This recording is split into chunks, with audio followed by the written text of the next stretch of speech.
Okay, welcome back everybody. This is week 4 and we're in our second video of this week, and we're going to cover chapters 9 and 12 of the textbook and go over a few things about the end of our course and what needs to be done before we finish our course next week. So let's start with the agenda today, starting out with some announcements, and then we'll look at chapter 9 and then chapter 12.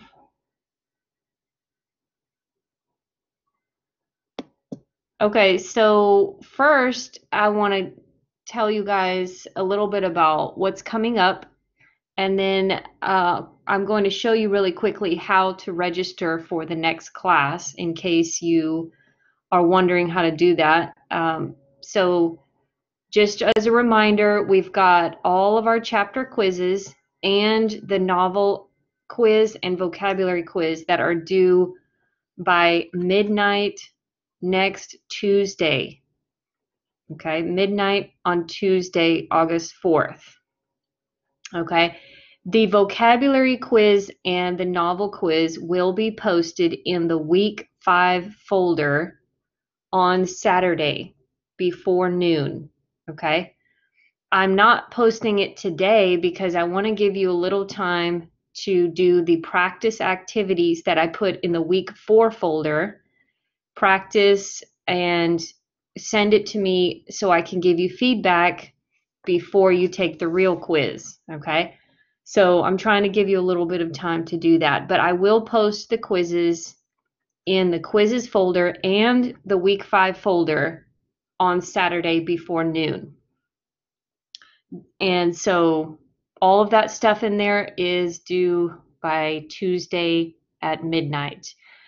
I'm giving you a 1-day extension for chapters 9 and 12 quizzes.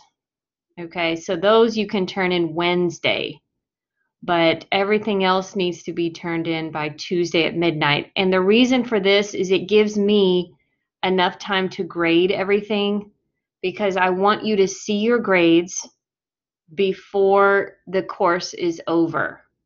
Thursday, the course, that's our last day. Thursday the 6th. So after that, I don't know if you'll be able to see your grades or your average. And what I want you to do is be able to check your averages, check your grade, make sure that everything is entered correctly.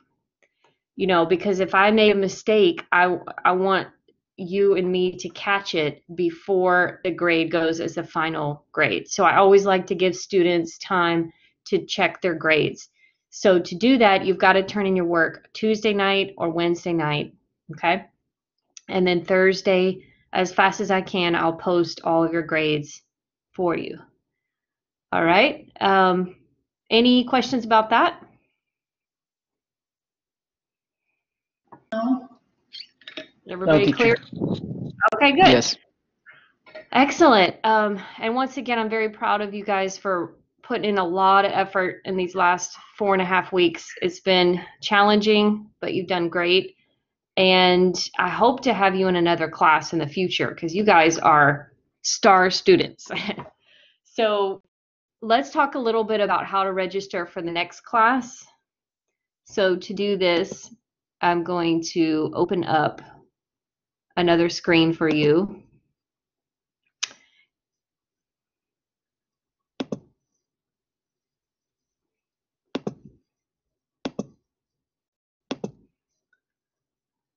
Okay, can you guys see this TCC home page here? Yes, teacher. Okay. And so on the left side of the screen, it says register for fall 2020. This is where you're going to click. It says get details about class instruction. So you click on this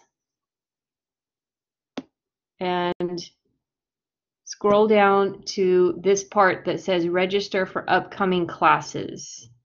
All right, so basically it's taking you to WebAdvisor, and before you register you need to log in, but if you just want to look for courses, you click here. It says click here to see our current class offerings.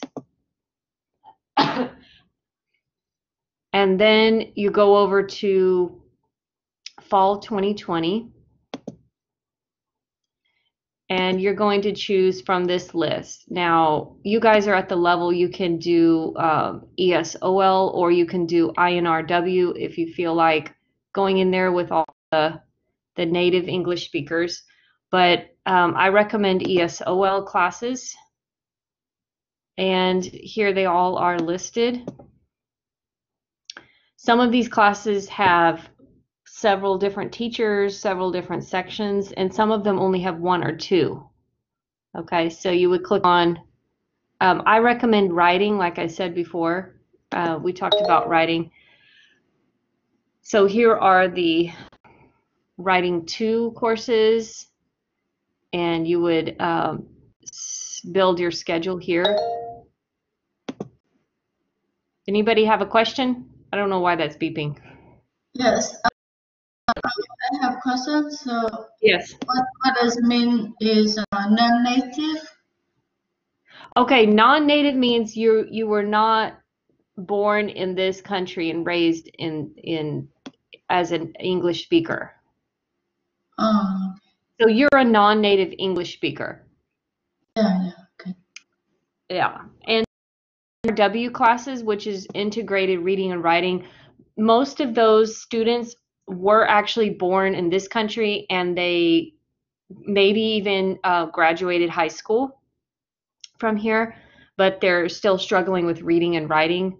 So that's we call them the native English speakers. So you guys are non-native.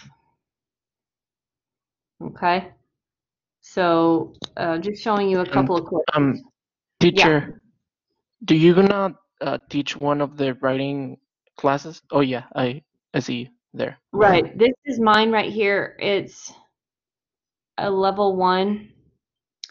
And here's the thing I found out just very recently. It says the time on here, but I just talked to my supervisor yesterday, and they said it's actually, it does not, I do not have to do the class during this time. So I don't think I'm going to be getting up at 7:30 in the morning and expecting all my students to be online at 8 in the morning. It might be that most of the class, you know, their schedule, they want to do the class in the morning, and we can find the best time for everybody. It might be 9 or it might be 10, I don't know, but I just want you to know, even though you see the time here, it doesn't mean that that is the exact time that this course will be, the lessons will be given online. And like Monday, Wednesday, it doesn't have to be Monday, Wednesday. Okay, so this is confusing, and I've asked them maybe if they can remove this because it is confusing. But we will have to see. I don't know what's going to happen. Okay, so good question. Anybody else have a question here? So the last will be from 6 to 8 p.m. Speak to who? Eleanor? The time to online from 6 to 8 p.m. 8 a.m.? No, p.m. It's kind of hard to hear what you're. Are you asking if the class will be at 8 p.m.?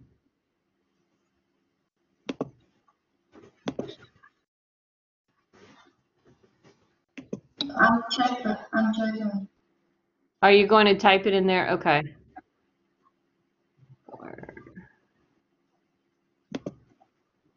Yeah, take your time.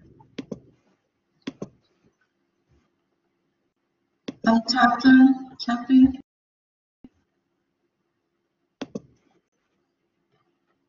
Oh, 6 to 8 p.m. My class? Or which class? Yes. I will only teach late in the evening like that if most of my students are available. What I'm going to do in the first week of the class is to ask everybody to email me the best time that they have to meet with the class, just like I did with you guys, right? Okay. And I found out, you know, some people have the day off on Monday, some people have a day off on Thursday or whatever from work. So I will try to the video time when most students can do it. So that being said, if I have 5 students and 3 of them really have to meet only in the evenings, I might just do the evening.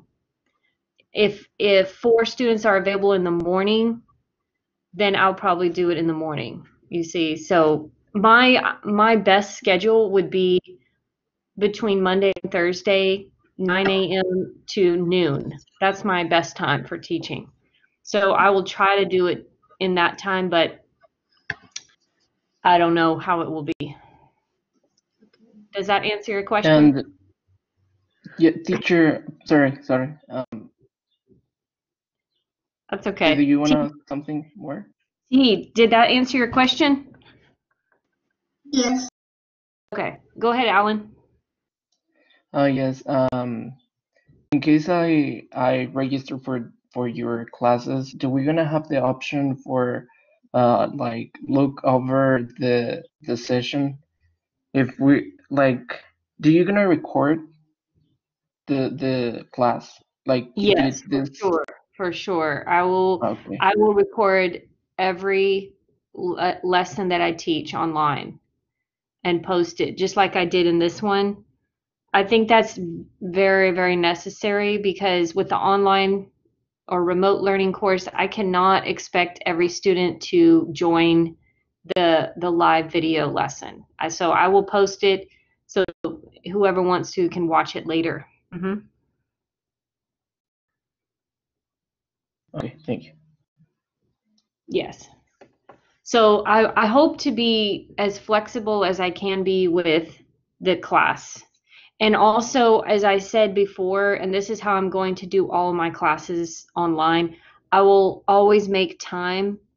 If, let's say that you work all day and you can't come to the video lesson, live video lesson, but you need to ask questions. You need to go through things one-on-one.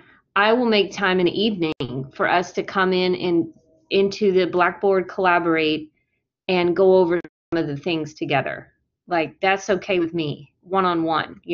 We can just say, hey, once a week, let's get in here for an hour. I'm having trouble with this chapter, or I'm having trouble with this, or I don't understand this part of my quiz, and we can do it outside of my video lesson time. Does that make sense? Yes. Yeah. So that's how I'm going to be flexible with everybody, because I really think for ESOL especially, you guys need time to really talk to your teacher and ask questions, because just watching videos is not really the best way to learn. The best way to learn is to look at it together. We go over the questions that you have, and so I will make time for students if they can't join me in the video lesson time. Okay, so that's my plan. Especially with writing. Writing is very challenging, and doing it online will be a challenge too. But there's ways that we can do it. So I think we can make it happen. There's another class called oral communication, and I was going to teach that, but I don't really want to do that one online. I think that one would just be so hard.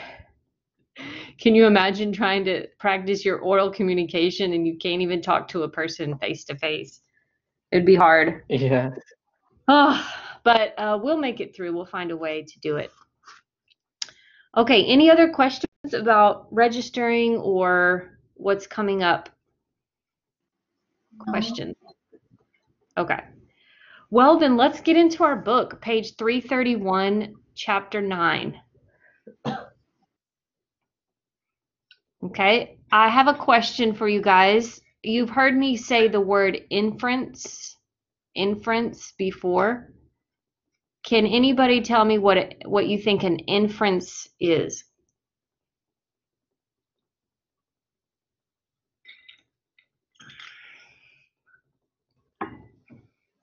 Have you heard that, inference?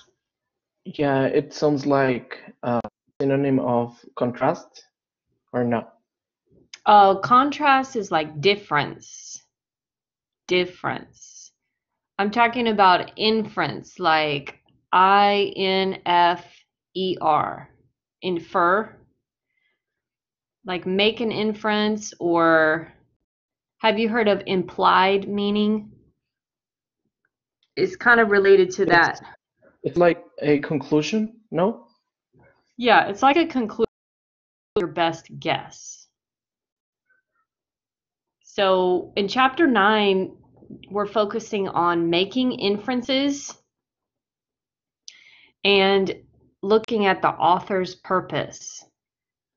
Okay, and I'll explain to you why that's important to know an author's purpose. But let's talk about inference first. So if you're on page 331, at kind of the top, it says inference in dark letters, and it says inference is an educated guess or prediction about something unknown based on available facts and information. So like Alan said, it's your conclusion. After you look at everything that you can see clearly, then you make a conclusion. So my definition is kind of the same, it's very similar, but I added a few things. An educated guess. An educated guess or prediction about something unknown based on information from the text and your own logic. So every time we make an inference when we're reading, we are going to use our own knowledge, our own experiences, and what we believe would be true. Okay, so we have, remember I said it's a guess. So we have to rely upon some of our own thinking. The problem is sometimes when you're reading, have you ever done this before, where you're reading and you're like, oh yeah, okay, I get it, I understand. And then you find out later, no, you didn't understand. Has that happened to anybody? Yes. Yes, always. Many times. That's why you're in this class, right? I remember that happened a lot with my husband. He's a non-native English speaker.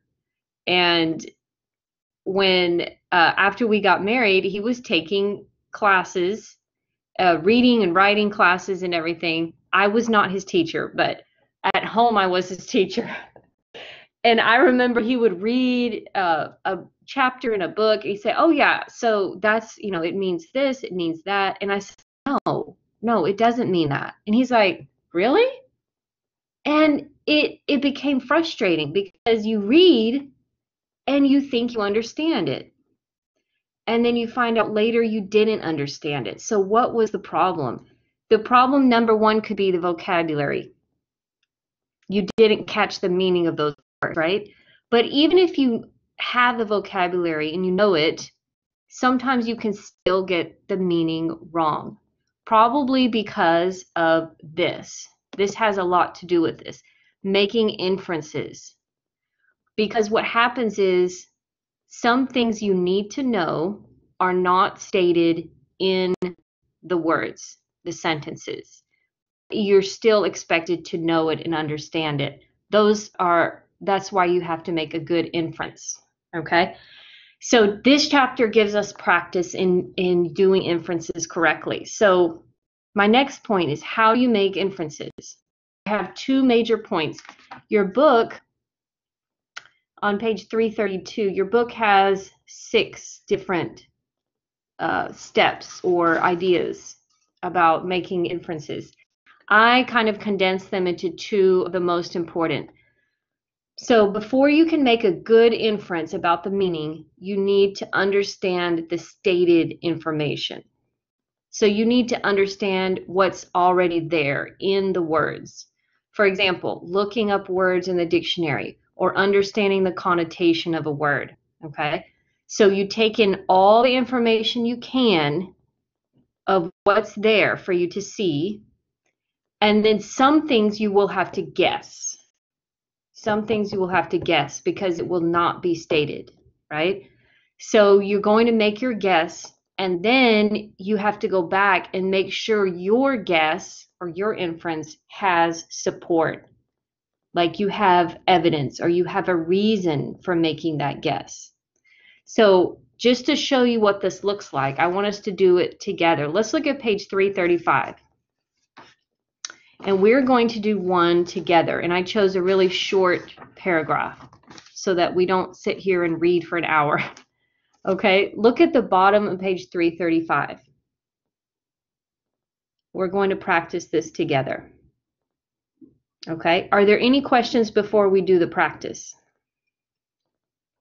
Any questions about an inference?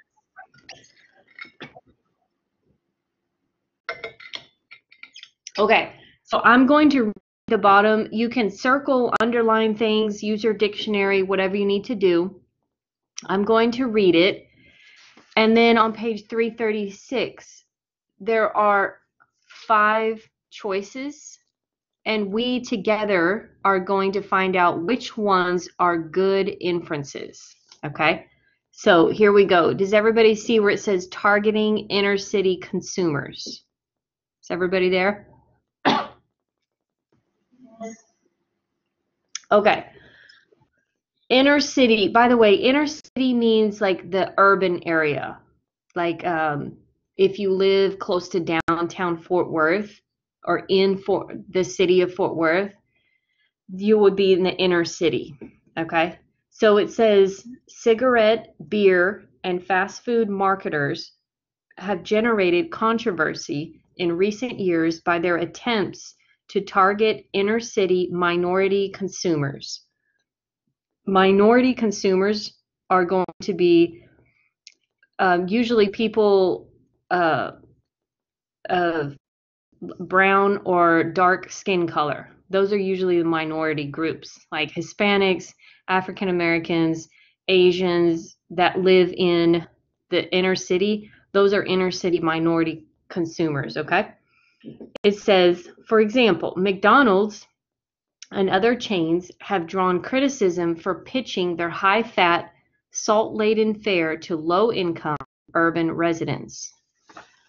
Similarly, R.J. Reynolds took heavy flack in the early 1990s when it announced plans to market Uptown, a menthol cigarette targeted toward low-income blacks. It quickly dropped the brand in the face of a loud public outcry and heavy pressure from African American leaders. So basically what it's saying is what? What's happening in the inner city with marketing? Let's do a little quick summary. What are those marketers doing, those business people? What were they doing in the inner cities?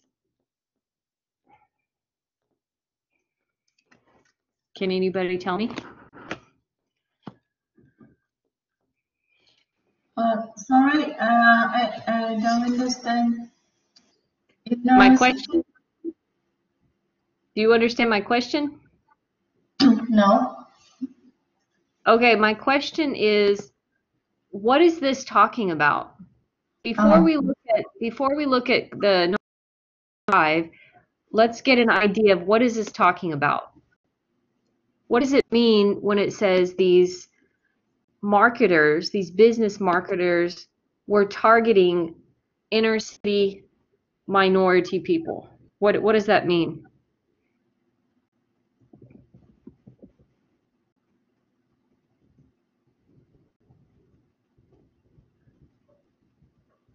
Can anybody catch the meaning here? No. So I don't understand the meaning of inner city.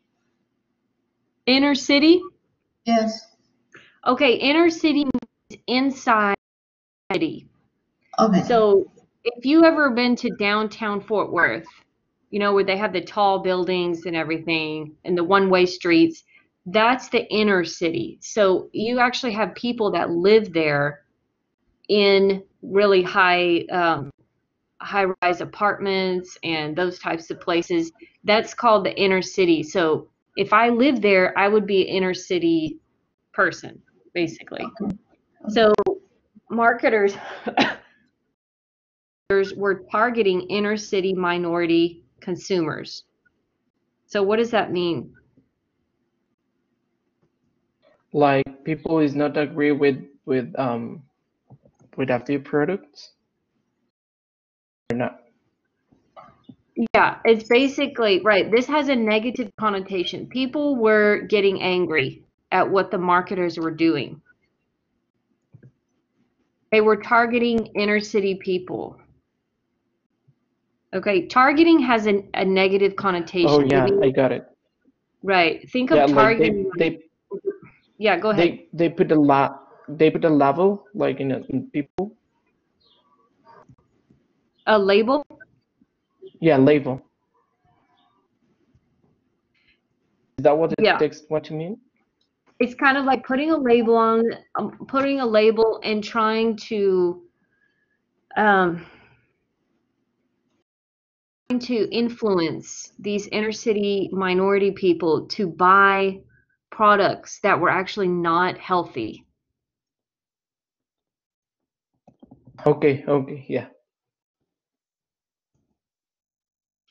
Now, you might say, well, why is that a problem? Because there's commercials all the time about McDonald's hamburgers and cigarettes, or there used to be commercials about cigarettes. They actually banned those. But what's the problem, right? Well, the problem is that they were focused on this one group, of brown skinned people and trying to get them to buy this more than they were marketing to other groups.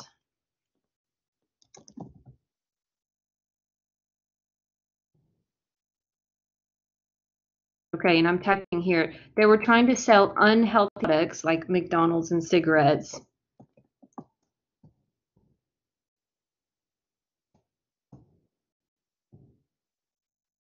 Basically, this is one of the ways that I would summarize this. Brown skin minorities or um, so they might, for example, I'm just making this up, but they might have a commercial of this cigarette, right? This Uptown cigarette. Now, in the commercial, who's smoking the cigarette? Brown skin people, minority group people. They're all smoking. There's not a mixture of white skin, brown skin, yellow skin, whatever. So, and they might show whoever's smoking the cigarette, they might show them downtown, in these really crowded cities. Basically, they're marketing to them saying, "Hey, you have brown skin, you live in this urban, downtown area. You need this cigarette." That's kind of what it's saying there. All right, which is we have to be careful about that because it's focusing just on this group, like, oh, it's easy to make them buy this and it's unhealthy. So it's probably not a good idea to do that. So let's go back to the page. Do you guys kind of understand the meaning of it now? Any questions about the meaning? No, I got it. Okay, what about you? Yes, I understand. You understand? Okay. Yeah, sometimes it takes a minute to say, wait a second, what is this really saying? Okay, so now we kind of understand the text. Now we're going to go a little bit deeper, okay? Let's look at numbers 1 through 5 on page 336. In order to do this, we need to read the sentences by the numbers, and then we need to go back to the paragraph and check, because some of these are going to be good inferences or guesses, and some of these are not. So let's look at number 1. It says R.J. Reynolds withdrew its ads because it was concerned about the risk of lung cancer among low-income blacks. Now, let's talk about this for a second. Look at the top of page 336. We see R.J. Reynolds, and we might say, oh, this is good. This is true. But look closer. It says R.J. Reynolds took heavy flack in the 1990s when it announced plans to market Uptown, a menthol cigarette targeted towards low-income blacks. It dropped the brand in the face of a loud public outcry and pressure from African American leaders.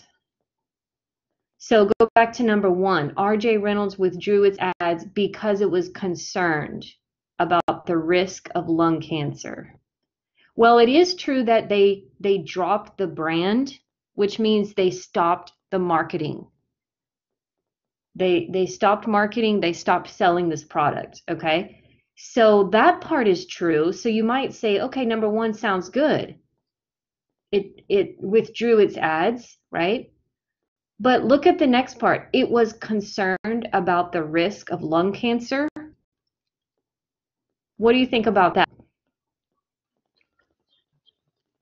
I think that is not good inference, because yeah, the first part it's true, but Yeah. the other one we're not sure why he stopped the marketing of those cigarettes. And well, I think the reason was because the product was targeted for black skinned people, and it was Mm-hmm. the reason not for lung cancer.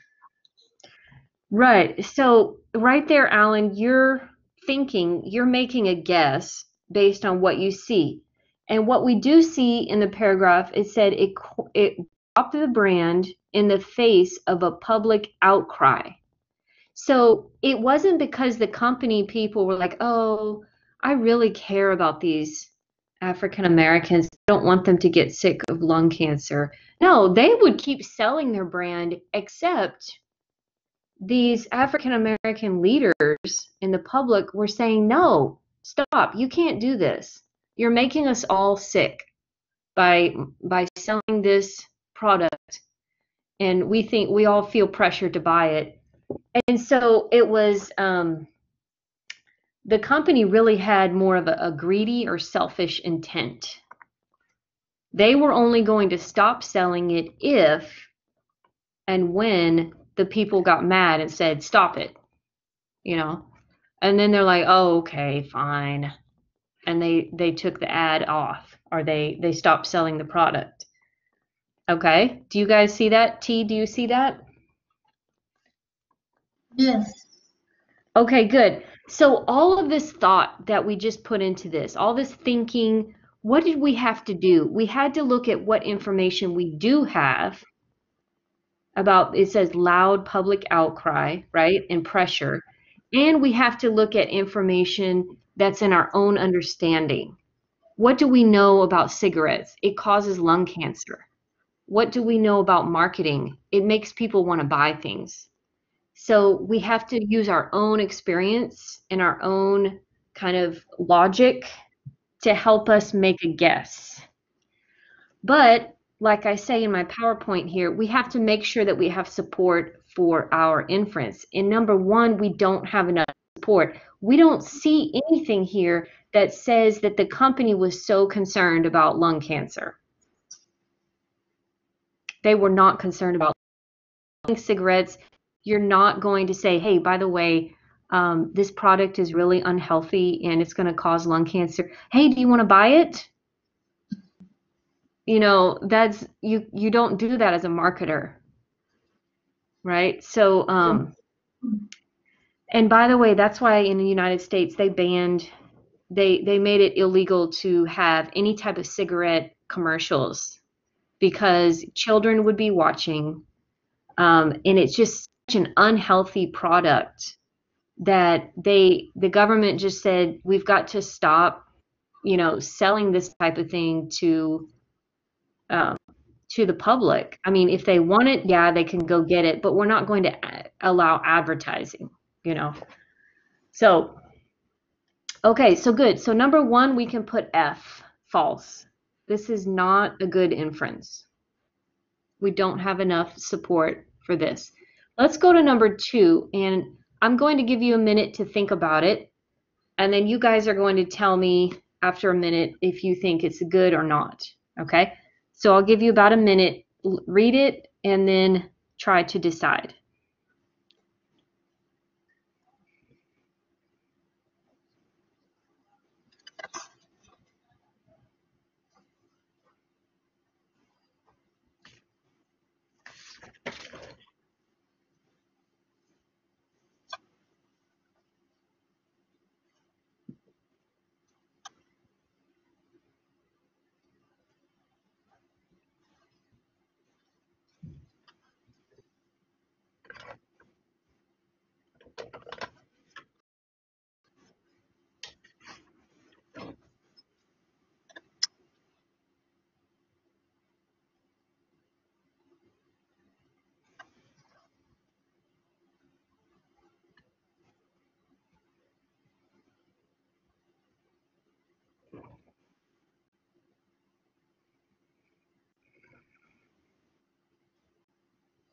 Okay, so let's see what you think of T.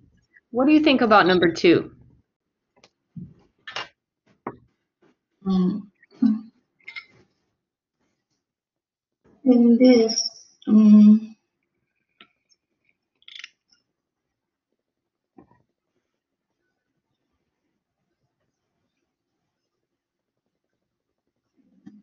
don't.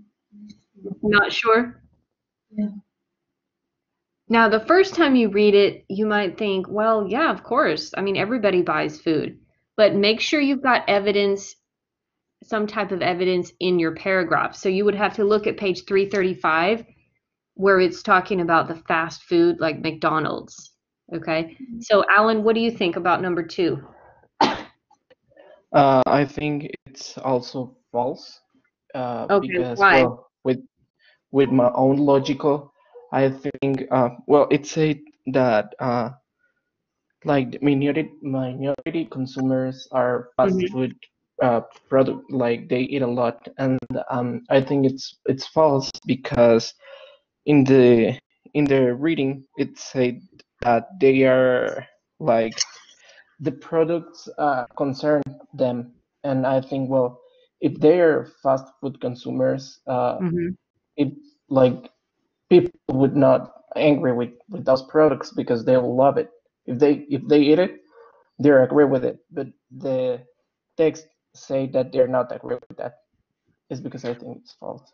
Oh, okay. So you think because they don't eat those products, that's why they got angry that somebody was advertising the product. Well, it was my guess. Okay, well, hey, everybody has to make a guess based on something that they already know, right? Um, so let's go back into this. Page 335, it says, McDonald's and other chains have drawn criticism for pitching their high-fat, salt-laden fare or food to low-income urban residents. So basically, it's saying McDonald's was advertising their food to these low-income urban residents. Okay, they were advertising. Now, number 2 says low-income urban consumers are fast food consumers. So basically, number 2 is saying people who live in the urban area eat fast food or buy fast food. Okay, so again, we don't have exactly these words stated in our paragraph. We have to look at what we know from the paragraph and then make our best guess. So what happens is, let's think about advertising for a minute. Let's say that I live in a community and none of us have any children. We're just like a child-free area. If you want to live in my neighborhood, you cannot have kids. Let's just pretend, okay? um, and let's say we got an advertisement that was sent to our neighborhood that was all about children and baby products, bottles, um, baby clothes, diapers, and they were advertising every week in our neighborhood. Do you think that that would be money well spent? No, I think not. No, it would be like crazy. Like, why are you doing this? You're Yeah. wasting your money. We don't have kids in this area. They're banned. And so think about that when it comes to advertising. Companies are going to advertise to a group of people that already buy similar products or those products, and they want them to buy more and they want them to be loyal to their product. Okay? So if I live in an area where we all have a lot of kids, we expect to see advertisements about kids products because companies want us to buy from them instead of another company. Number 2 is actually true. Urban consumers are fast food consumers. We can make this inference. Why? How do we know? Because McDonald's was advertising to them. And a company's not going to spend money on a group of people that had completely, the whole entire group does not even care or do that type of thing, like buying fast food or whatever. Let me give you another example of this. This is where the logic comes from. You remember a couple of weeks ago I talked about the Walmart that's in my area. I live in sort of a low-income area, lots of minority groups. A lot of people are overweight, okay? When I walk into my Walmart, I always see very unhealthy food right there on sale. Huge bags of candy, huge bags of chips, nachos, all kinds of bread and muffins and cookies and all this stuff. And why? Because the people that buy those food, they live in my neighborhoods. And so there's a lot of advertisement that is focused on them because they buy that food, and they marketers want them to buy more. So so that's something to keep in mind about marketing. So if you're getting a lot of ads and that sort of thing at your home, it's because you already started buying those things. Like, for example, my husband went to the casino a couple of times and played on the slot machines. Well, the next 6 months, we got mail all the time about the casino. Oh, we have a deal. You can get free this. We're giving away $1 million this week. Da da da da. All these advertisements. So advertisements follow the consumers. Okay. Now, Alan, don't feel bad that you said the opposite of what. See, this is the thing. Remember, I said it's tricky because what happens is we all bring our own logic to the text. We all have our own experiences and our own thoughts. And sometimes we are, right in line with the logic of the book, and sometimes we're not. So it can be frustrating. Let's try number 3 together because we need to move on. Let's do these a little bit maybe quicker, and you guys will be doing more practice as you get into this chapter, but this is kind of an overview. So look at number 3. McDonald's salt-laden foods include burgers and fries. Salt-laden means there's a lot of salt. Okay, so let's go back to page 335. What information do we already know? It says McDonald's has drawn criticism for pitching their high-fat, salt-laden fare to low-income urban residents. It doesn't say burgers and fries, right? So does that mean we need to put false? What do you think? I think, well, that's logical.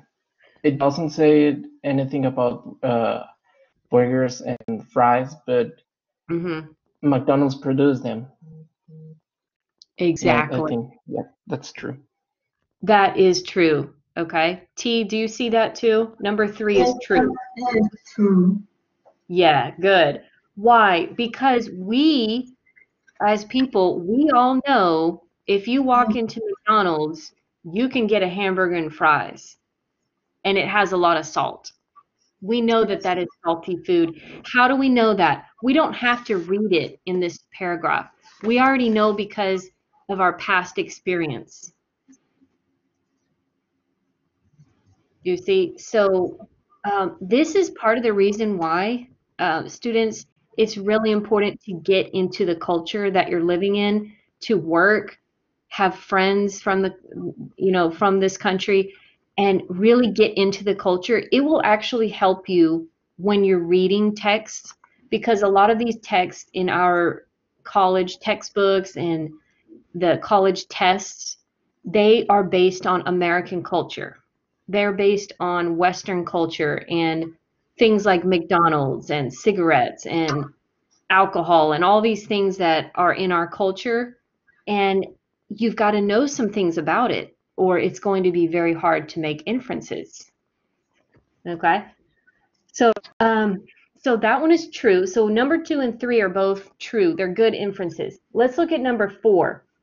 These companies have never in the past targeted any specialized groups.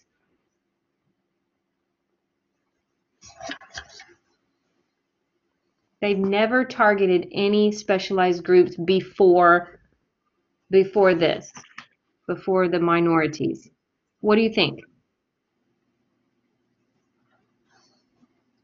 It's true. You think it's true?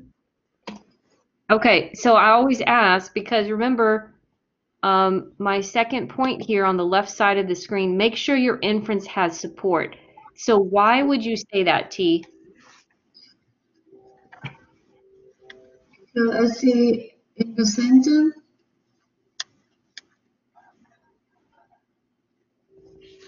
Which part? yeah, it's 36, 336. Oh, 336, where it says the 1990s?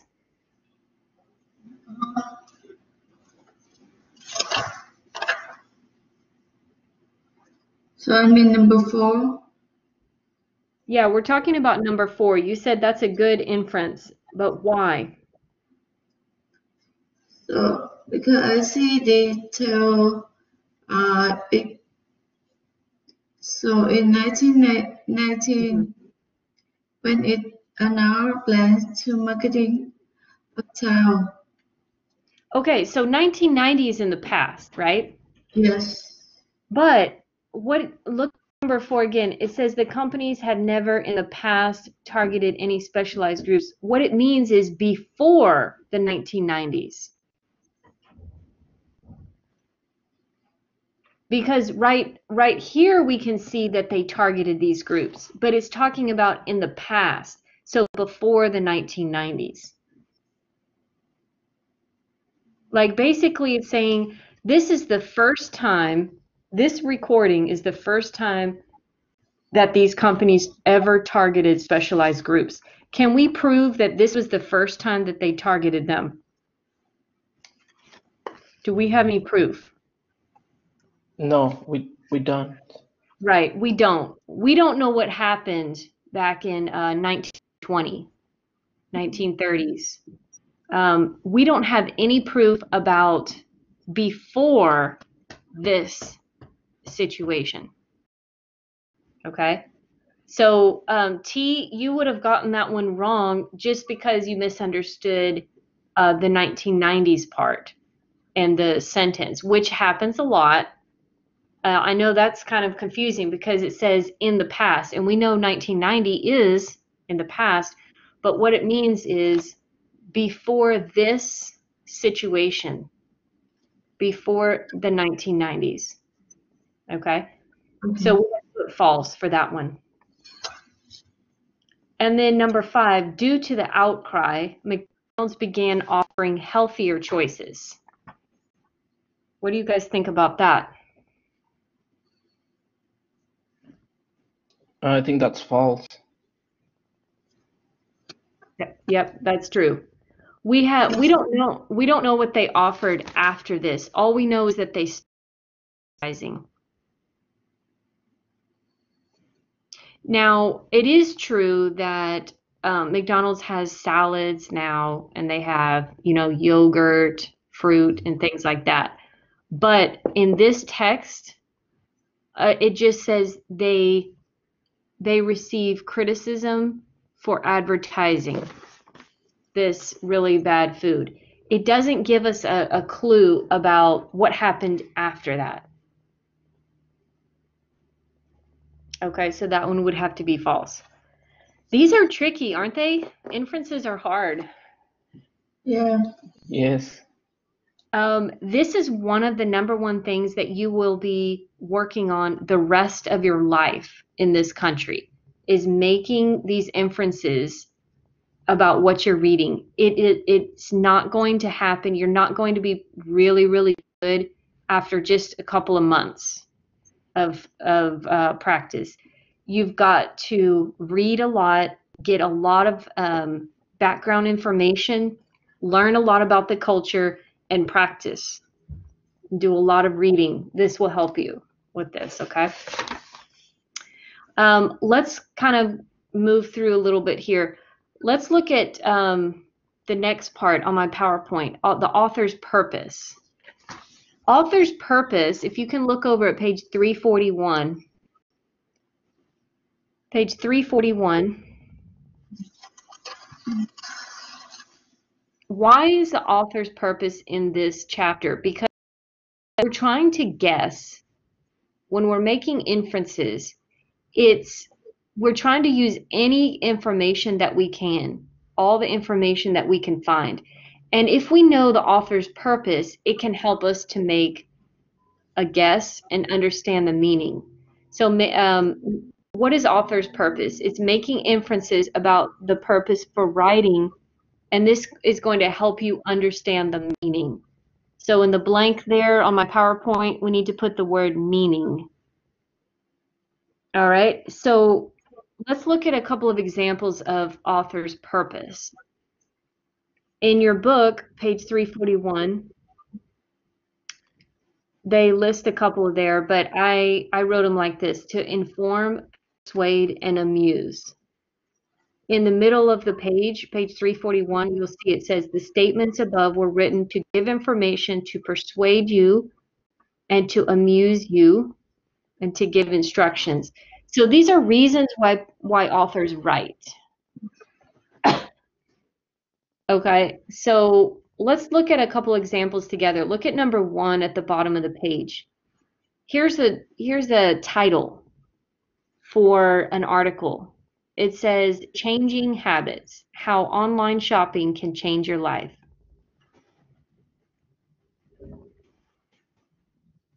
Do you think this is, the purpose of this article will be to give information, or will it be to make you laugh or amuse you?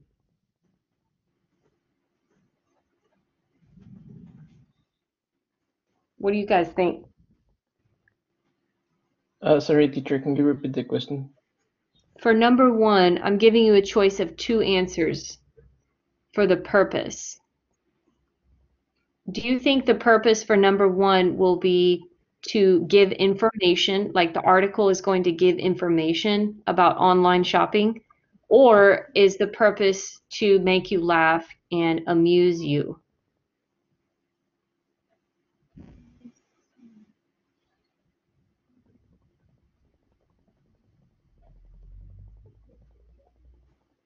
We're just guessing on the purpose, the reason. Is it? What do you think, T? Because they ask how online shopping. Yes, that one. What is the purpose of that article? If that's the title of the article, what will that article be? Like, the purpose will be to give information, or just to make us laugh and be funny?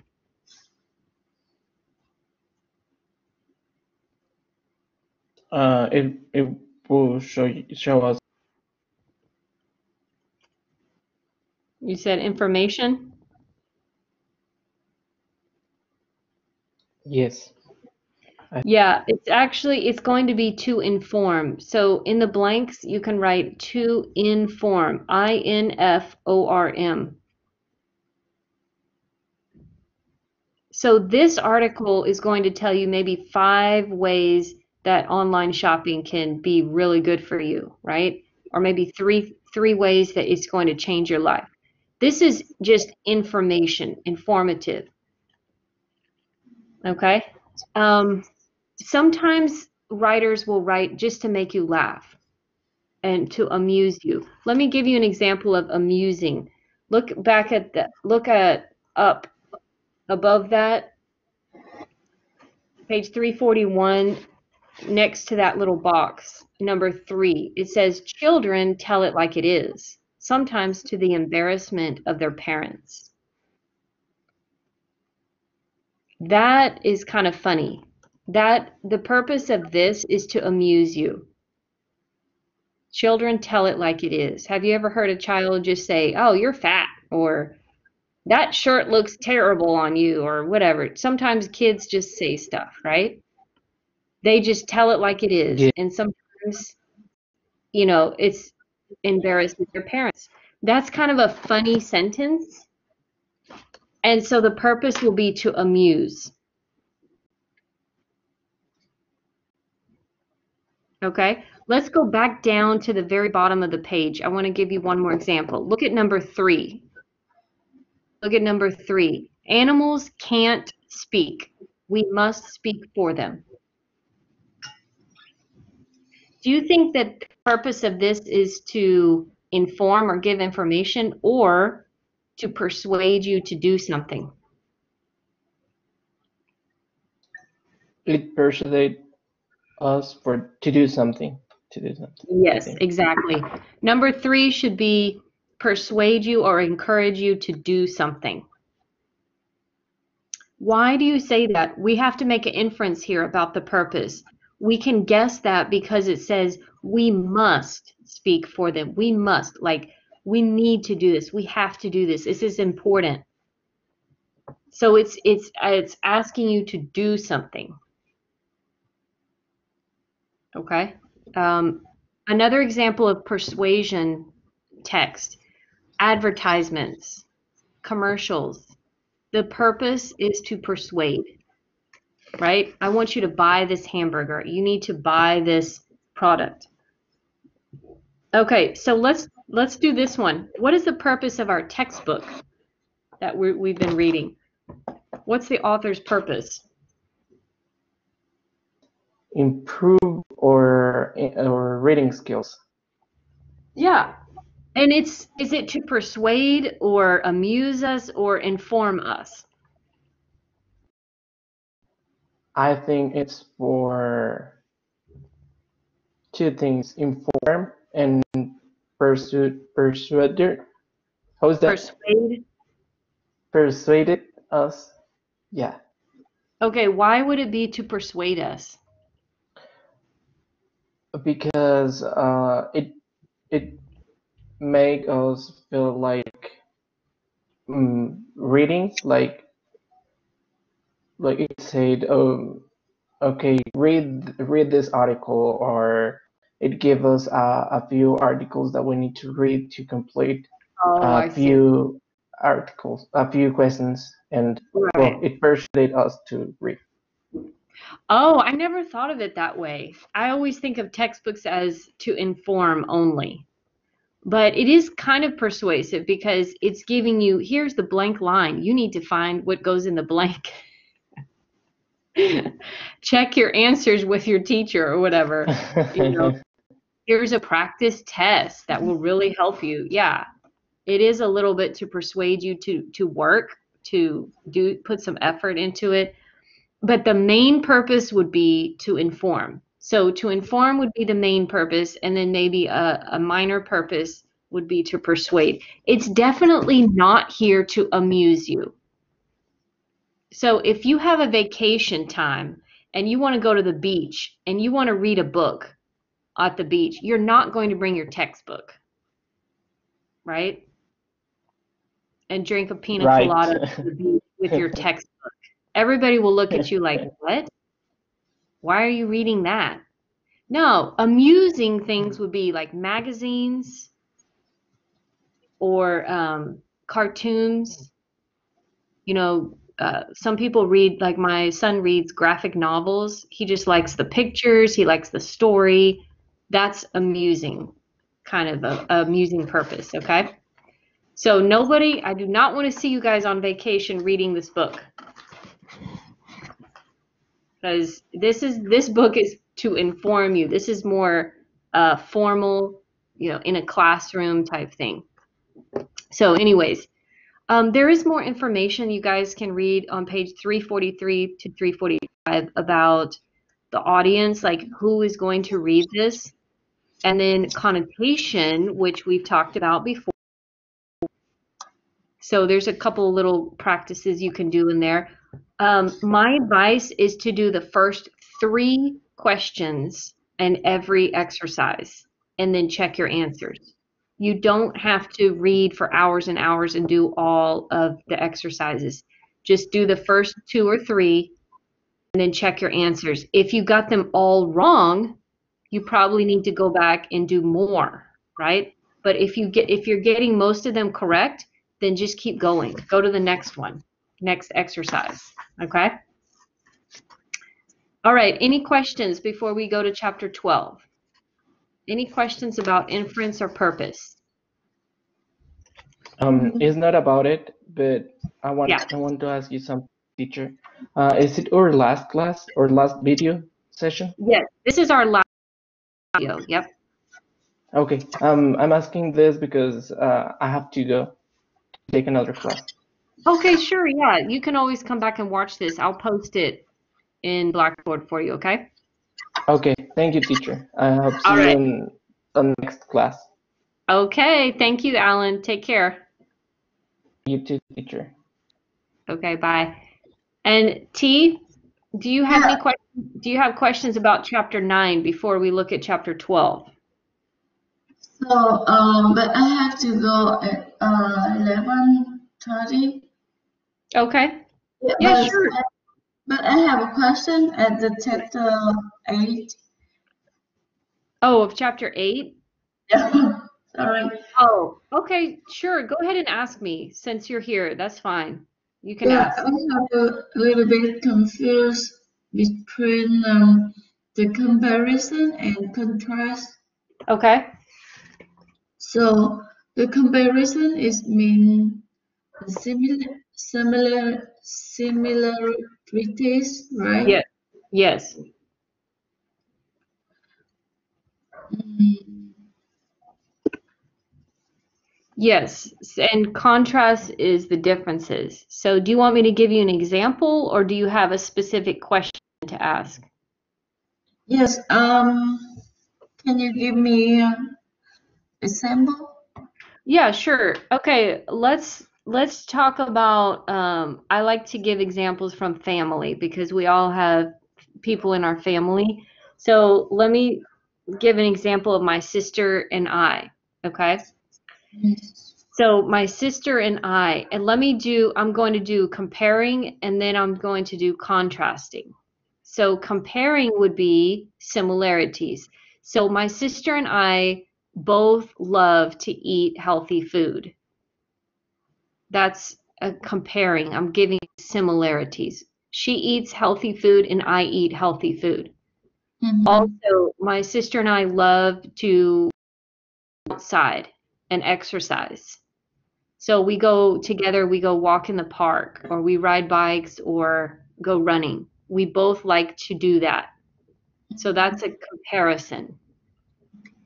Okay. And contrast would be differences. So let me give examples of contrasting. So my sister is very outgoing and talkative. She likes to talk to everybody all the time. I am different. I like to be more quiet and by myself. Okay, so that's contrasting.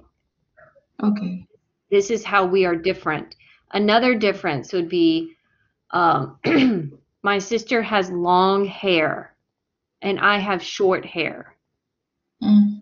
difference between us. So that's contrasting. Okay.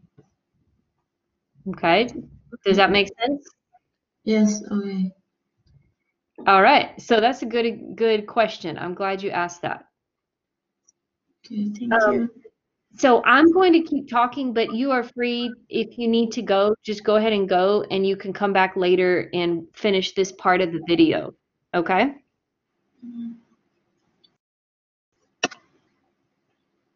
Okay. Do you want to stay till 11:30, or do you want to go now? Which was better for you? 15 minutes is enough. Okay. Finish in 15 minutes. So, Okay. so we're talking in chapter 12. If you want to look over page 447, we're talking about an argument. An argument, okay? So what is an argument? Well, when we're talking about reading and something that's like in a book, an argument is an opinion that's followed by reasons or evidence. And your book breaks it into three parts: an issue, a claim, and support. So one argument is supposed to have these three things. Okay? Every argument should have an issue, claim, and support. So an issue is just the topic. The claim is your or someone's opinion about the topic. And the support is the sentences that give you the reasons why they believe that. Okay, so I want to show you an example on page 451, and I will show you these three parts. Page 451. Yes.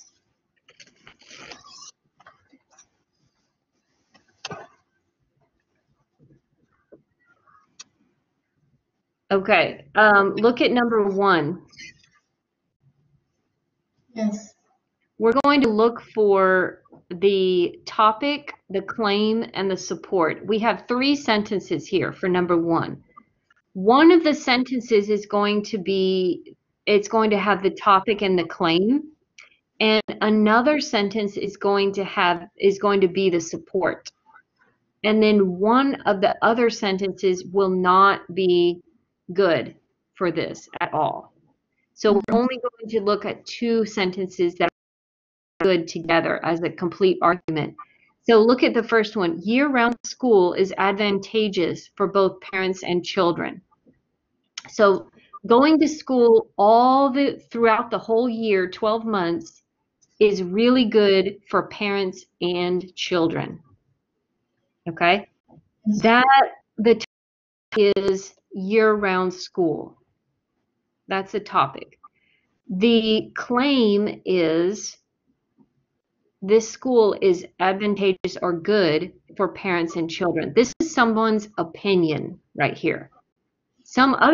Another person might say, no, it's not good. It's not advantageous, right?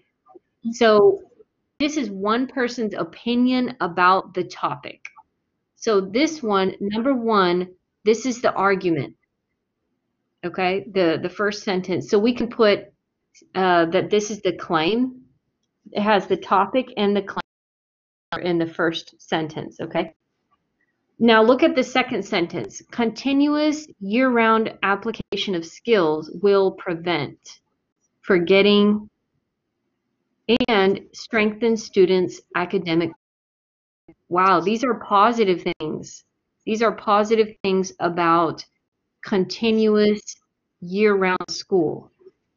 So going to school will help the students to remember things, and it will strengthen their academic preparation. So this is a sentence of support for the claim. So the first sentence is the claim, the second sentence is the support. So this is creating a good argument right here. We've got the issue, we've got the claim, and we've got the support. Okay, do you see that so far, T? Do you understand? Yes. Yes. Okay, good. Look at the third sentence. Year-round school may be costly to school districts.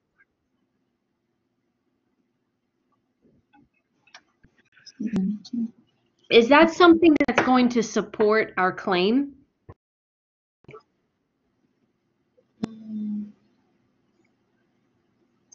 I think this Yeah, claim. it's not going to support the claim. This is something is negative. It's saying that year-round school is not good, right? And it's talking about school districts, but that's not our topic. We're talking about year-round school for parents and children. So we can put an X in that blank because that's not part of the claim or support.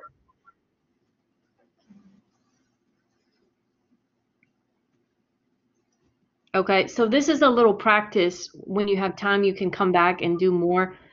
There's 3 sentences. One will be the claim, one will be the support, and one will not be good. You just put an X. Okay, so that can give you some more practice in looking at that. But arguments are basically just statements about someone's opinion. Okay. Yes. Any questions about that so far?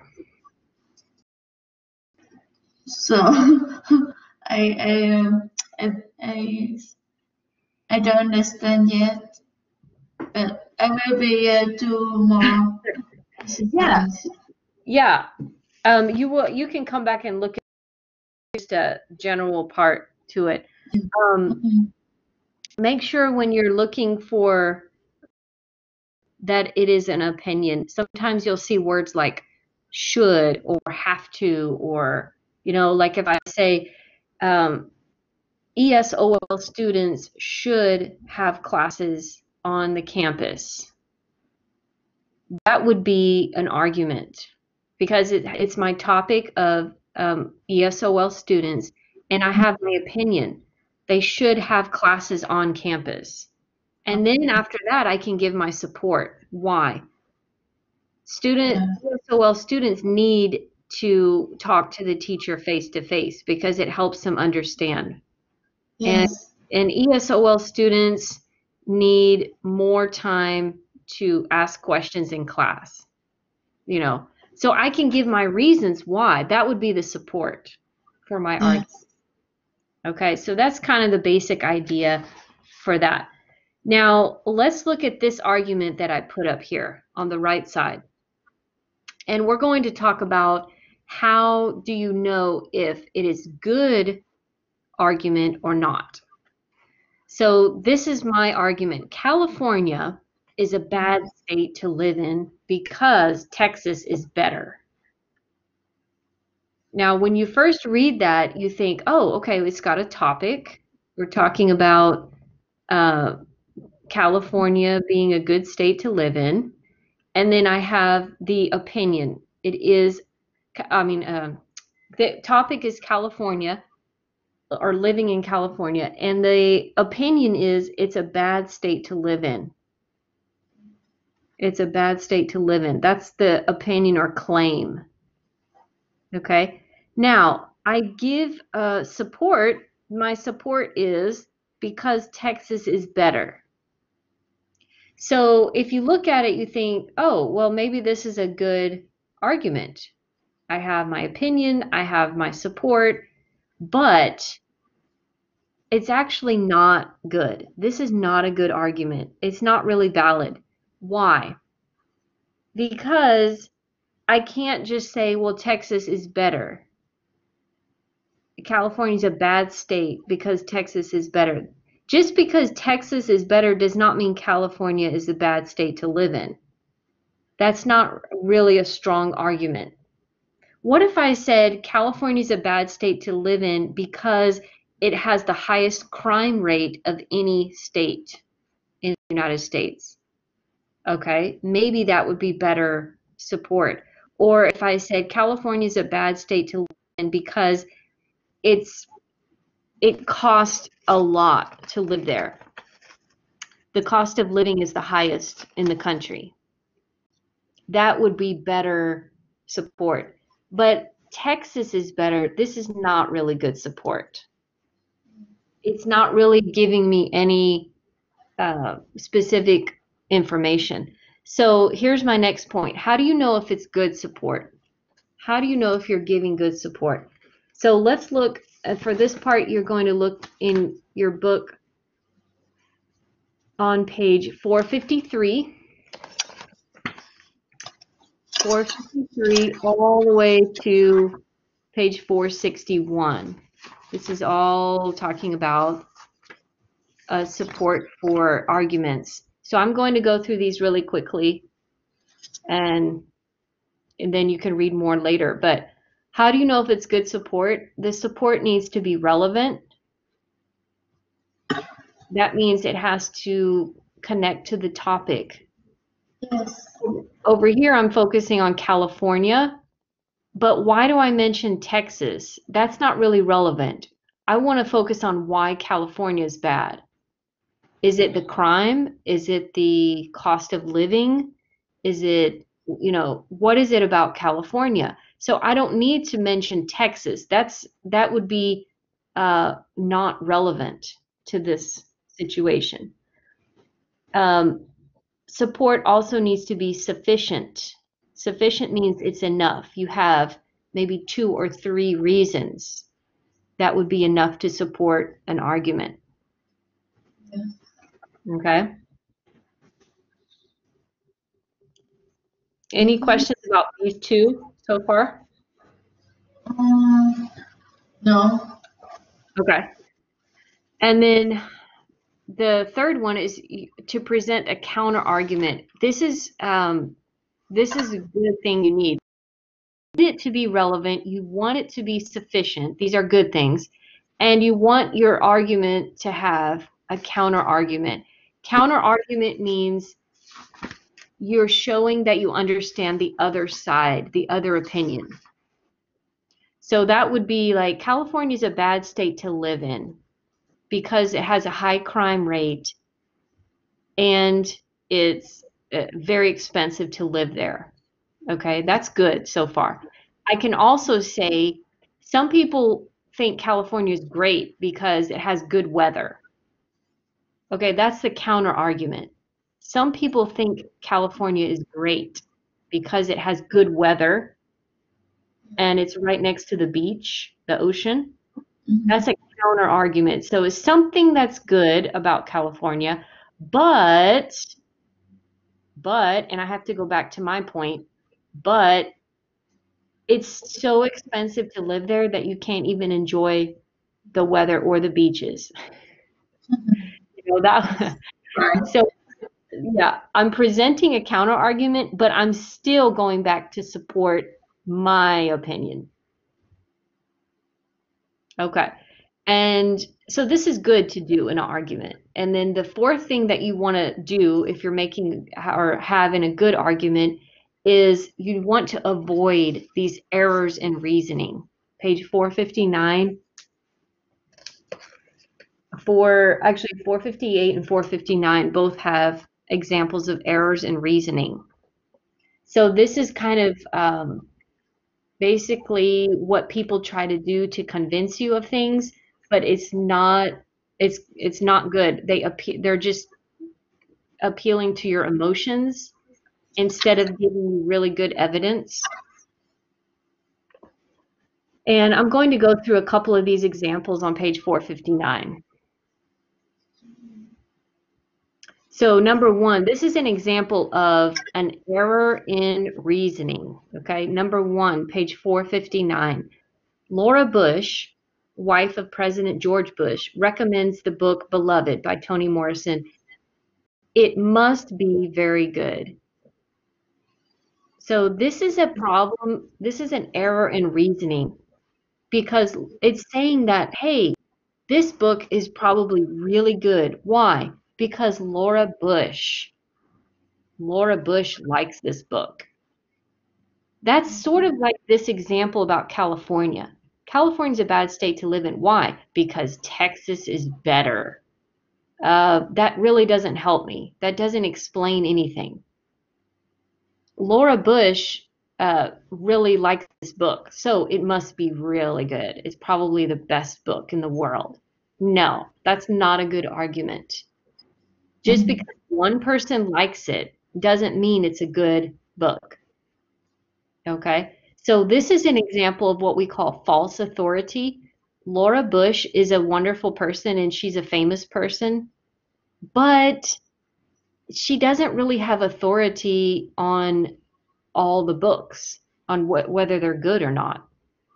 You know, she's not really a person that you can look at to say, oh yeah, you know, this is a good book just because she liked it. No, we can't say that as a good argument. Okay, so that's called false authority. That's an example of an error in reasoning. Okay, so T, why don't you go ahead and you can go ahead and go now if you want. I don't want to keep you. I'm going to keep talking and then you can come back and watch this whenever you're ready, okay? Okay. Okay, great. Thank you so much for being in my class. And Thank you for this briefing. let me know if you have any questions. I'm still here, okay? Okay. All right, bye. Bye.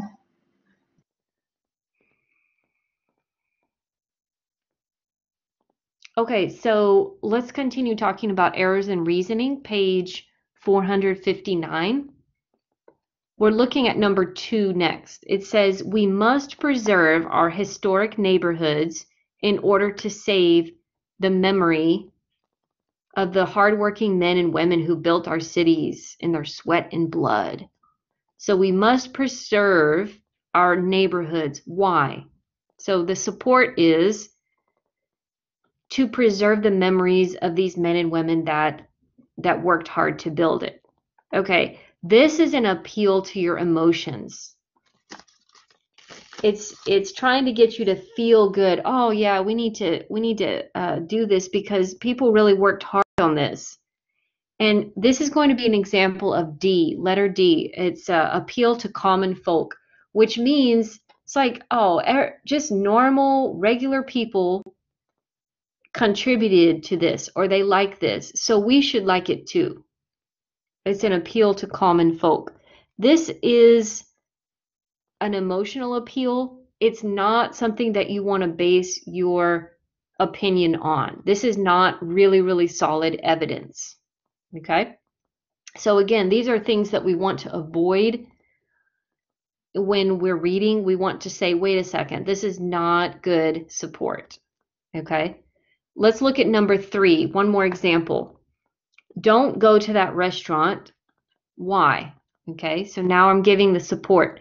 The owner can't even keep her garden growing. Now, you should think for a second, wait a second. We're talking about going to a restaurant and the support for this, it's talking about the owner's garden at their house, their personal garden. Why is this support? This is not good support. This represents an error in reasoning. And it's letter E. Letter E, and I think this is Latin, possibly ad hominem. I don't know how to say it. But this is when you kind of defer or deflect a statement, like away from the actual issue, and you try to make someone believe something that really doesn't have to do, the whole idea doesn't have anything to do with your point. So let's go back to number 3. Don't go to that restaurant. So we're talking about eating there, the food. But it's deflected. The support is going off topic. It says the owner can't keep her garden growing. I don't really care about the garden that she keeps at her home. That's not really important to my issue. My issue is about the restaurant. So I want to look for good support of why that restaurant is good or bad. And it says don't go to that restaurant. Well, why? So good support would be people get sick after eating this food. That would be good support. Or good support would be the waiters and waitresses are very rude to the customers. That would be an example of good support. But this support in number 3 is not really relevant to the topic. It's trying to create something that's not related. So if you look at the top of page 459, this type of argument, it attacks the holder of an opposing viewpoint rather than his or her viewpoint. Okay, so it's not really focused on the restaurant itself. They're trying to attack something that's personal about the owner. Okay, so once again, that's an error in reasoning. We want to avoid writing these, and we need to recognize them when we're reading them. Okay, so basically, when you're looking at arguments in a text, you want to look for an opinion that's going to be a claim, and then you need to look for really good support, because sometimes on tests it will ask you, is this claim well supported, or is this statement relevant to the claim? So we need to be able to recognize good support for claims. Okay, if you follow these 4 criteria right here, you will be able to tell if it's good support or not. Okay, and let's go to what's next. I need you to get ready for our final week of the course.